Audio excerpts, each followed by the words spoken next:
Dear students, पिछले video में मैंने आपको प्रकृति के स्वरूप और प्रकृति के अस्तित्व के लिए दिए गए तर्क के बारे में बताया था।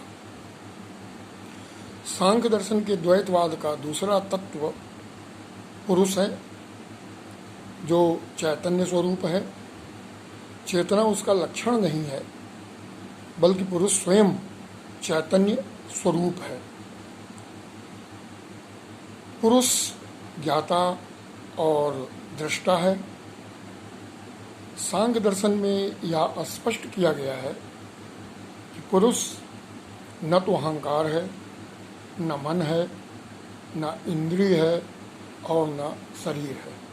वो इन सब से पृथक समस्त ज्ञान और अनुभव का अधिष्ठान है। जड़ होने के नाते प्रकृति का ज्ञान से कोई संबंध नहीं है, और जड़ होने के बावजूद प्रकृति में सक्रियता रहती है, गतिशीलता रहती है, वो परिणाम युक्त है।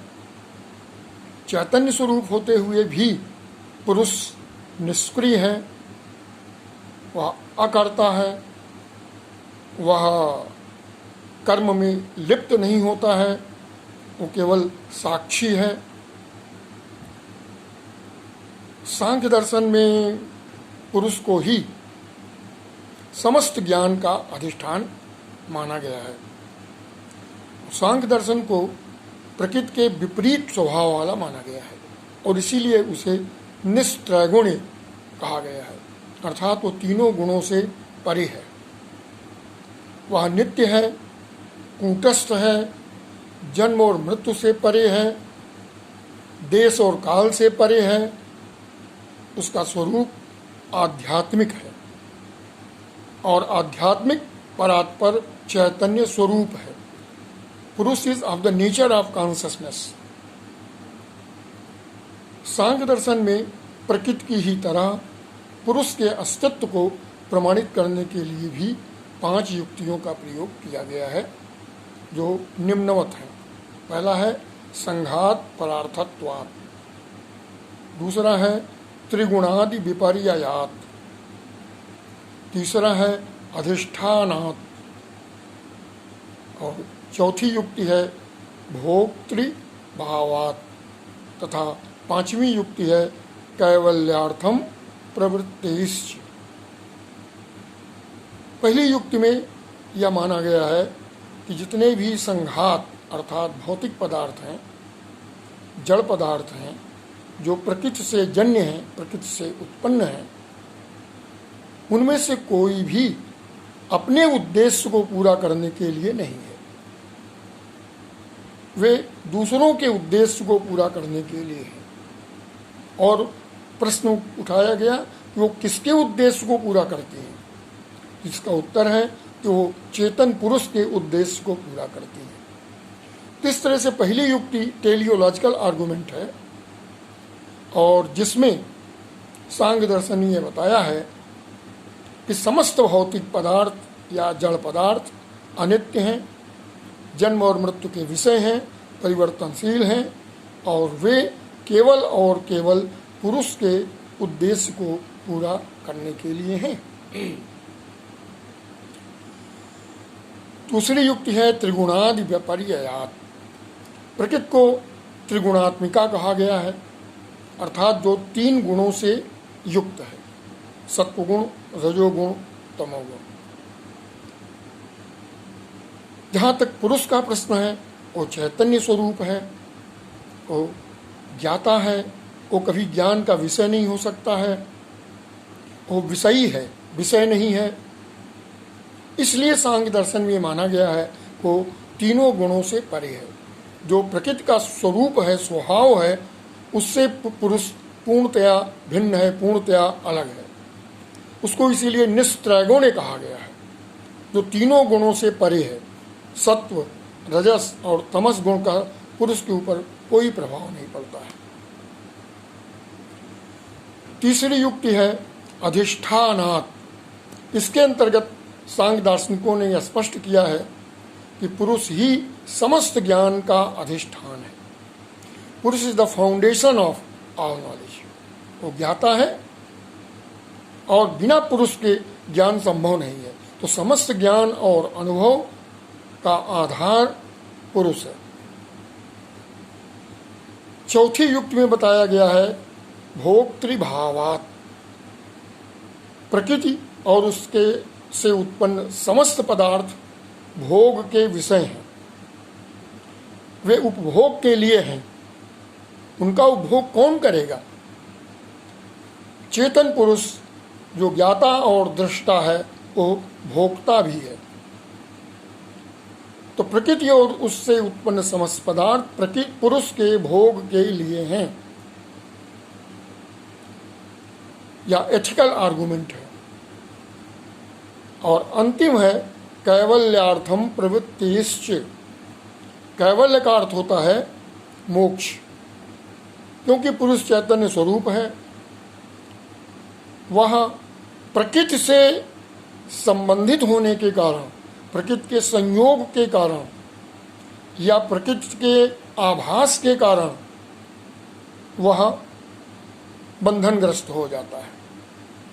वह इंद्रियों और शरीर से युक्त हो जाता है और कर्म करता है। और जैसे ही उसे यह ज्ञान प्राप्त होता है कि वो प्रकृति से अलग है, वो पूर्णतया चैतन्य स्वरूप है, या भेद ज्ञान होते ही पुरुष कैवल्य या मोक्ष को प्राप्त करता है। वो समस्त दुखों से परे हो जाता है। तो मोक्ष एक ऐसा जीवन का सर्वोच्च लक्ष्य है, मानव जीवन का, जिसको प्राप्त करने के लिए चेतन पुरुष ही सचेष्ट होता है। यह पुरुष के प्रयास से ही मोक्ष की प्राप्ति होती है और बंधन से मुक्त होकर के आनंद की प्राप्ति करता है और अपने आध्यात्मिक स्वरूप को पुनः प्राप्त कर लेता है, जहाँ वह अकर्ता है, जहाँ वह साक्षी है, जहाँ वह कूटस्थ है, नित्य है, तटस्थ है। तो इस तरीके से 5 युक्तियों के द्वारा सांख्य दर्शन में पुरुष के अस्तित्व का निरूपण किया गया है। जिस तरह से जैन दर्शन में या न्याय दर्शन में या रामानुज के विशिष्टाद्वैत वेदांत में विभिन्न जीवों और अनेक आत्माओं की सत्ता में विश्वास किया गया है, वैसे ही सांख्य दर्शन भी पुरुषों की अनेकता को मानता है। किंतु यहाँ यह स्पष्ट कर देना अनिवार्य है कि सांख्य दर्शन सांसारिक पुरुषों की अनेकता को स्वीकार करता है। सांसारिक पुरुष में है जो प्रकृति के संयोग के कारण शरीर धारण करते हैं और इस संसार में जन्म लेते हैं, सुख और दुख का भोग करते हैं, बंधनग्रस्त होते हैं और अपने ही प्रयासों से मोक्ष की प्राप्ति करते हैं। पहला तर्क दिया गया जन्म मृत्यु प्रतिनियमात, जन्म मरण करणानाम प्रतिनियमात, अर्थात हर एक पुरुष का स्वतंत्र रूप से जन्म होता है और स्वतंत्र रूप से वो मरण या मृत्यु को प्राप्त करता है। यदि एक ही पुरुष रहा होता तो एक ही पुरुष के जन्म लेने से सभी पुरुषों का जन्म हो जाता और एक ही पुरुष के मृत्यु हो जाने से सभी पुरुषों का मृत्यु हो जाना। जन्म और मृत्यु में ये जो विभिन्नता है, जो वैभिन्य है, उसके आधार पर पुरुषों की अनेकता प्रमाणित होती है।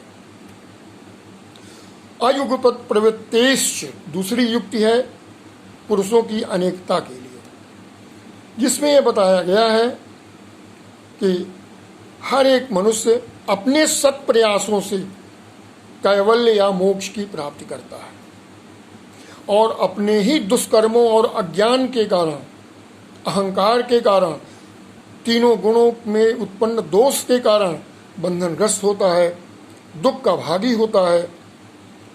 लेकिन वो अपने ही प्रयासों से मुक्ति, मोक्ष या कैवल्य की प्राप्ति करता है।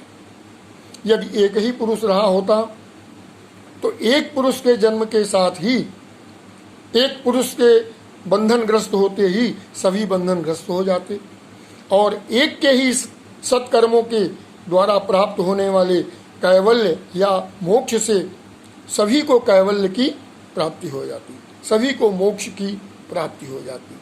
लेकिन क्योंकि यह संभव नहीं है, सब अपने अपने प्रयासों से मोक्ष और कैवल्य की प्राप्ति करते हैं। इससे भी ये प्रमाणित होता है कि पुरुष अनेक हैं। तो इस तरह सांख्य दर्शन 5 युक्तियों के द्वारा पुरुष के अस्तित्व को प्रमाणित करता है और 3 युक्तियों के द्वारा पुरुषों की अनेकता को प्रमाणित करता है। तीसरी युक्ति जो पुरुषों की अनेकता के बारे में है वह है त्रैगुणीय विपर्ययात। त्रैगुणीय विपर्ययात, जिसका तात्पर्य है कि सांख्य दर्शन का पुरुष तीनों गुणों से विपरीत स्वभाव वाला है, अर्थात तीनों गुणों से परे है, वो निस्त्रैगुण्य है। He is beyond all the 3 gunas, तीनों गुणों से वो मुक्त है। He is deprived of all the 3 gunas, वो इनसे जो है युक्त नहीं है, वो इनसे पूरी तरह मुक्त है, वो इनसे पृथक है। तो इस तरीके से 3 युक्तियों के द्वारा पुरुषों की अनेकता को प्रमाणित किया गया है। सांख्य दर्शन सृष्टि की उत्पत्ति के लिए प्रकृति और पुरुष के संयोग की बात करता है और ये कहता है कि प्रकृति में 2 प्रकार के परिवर्तन होते हैं, एक स्वरूप परिणाम और एक विरूप परिणाम, होमोजेनस चेंज और हेट्रोजेनस चेंज, जिसको हम सजातीय परिणाम और विजातीय परिणाम कह सकते हैं। जब तक प्रलयावस्था रहती है, प्रकृति में तीनों गुण समन्वित अवस्था में रहते हैं, तब तक सृष्टि की उत्पत्ति की प्रक्रिया प्रारंभ नहीं होती है। जैसे ही पुरुष के संयोग से या पुरुष के प्रतिबिंब से या पुरुष के निकट होने से, सानिध्य से तीनों गुणों की साम्यावस्था भंग हो जाती है, वैसे ही प्रकृति में विरूप परिणाम प्रारंभ हो जाता है, तीनों गुणों में विजातीय परिवर्तन प्रारंभ हो जाता है और सृष्टि की प्रक्रिया प्रारंभ होती है। और सृष्टि की प्रक्रिया का प्रारंभ जब होता है तो सबसे पहले बुद्धि का जन्म होता है, बुद्धि उत्पन्न होती है, उसके बाद अहंकार, फिर उसके बाद मन, फिर ज्ञानेंद्रियां, 5 ज्ञानेंद्रियां, 5 कर्मेंद्रियां, 5 तन्मात्र और 5 महाभूत। इस तरीके से सांख्य दर्शन 25 तत्वों की सत्ता को स्वीकार करता है। प्रकृति और पुरुष उसमें सम्मिलित हैं। प्रकृति, पुरुष, बुद्धि, अहंकार, मन, 5 ज्ञानेंद्रियां, 5 कर्मेंद्रियां, 5 तन्मात्र, रूप रस गंध शब्द स्पर्श, ये 5 तन्मात्र हैं, और पृथ्वी जल वायु अग्नि आकाश, ये 5 महाभूत हैं। तो इस तरीके से 25 तत्वों की सत्ता को सांख्य दर्शन स्वीकार करता है। जहाँ तक सांख्य दर्शन के द्वैतवाद का प्रश्न है, प्रकृति और पुरुष के संपर्क को व्याख्यायित करने का प्रश्न है, अत्यंत विरोधाभासी है, बहुत सारे कंट्रडिक्शंस हैं, आलोचकों ने बहुत निंदा की है और अद्वैत वेदांत ने पूरे द्वैतवाद को ध्वस्त कर दिया है। तो इस तरीके से सांख्य दर्शन संक्षेप में द्वैतवाद का और पुरुषों की अनेकता का, जिसको कि हम लोग आध्यात्मिक बहुलवाद कहते हैं, का प्रतिपादन करता है। धन्यवाद।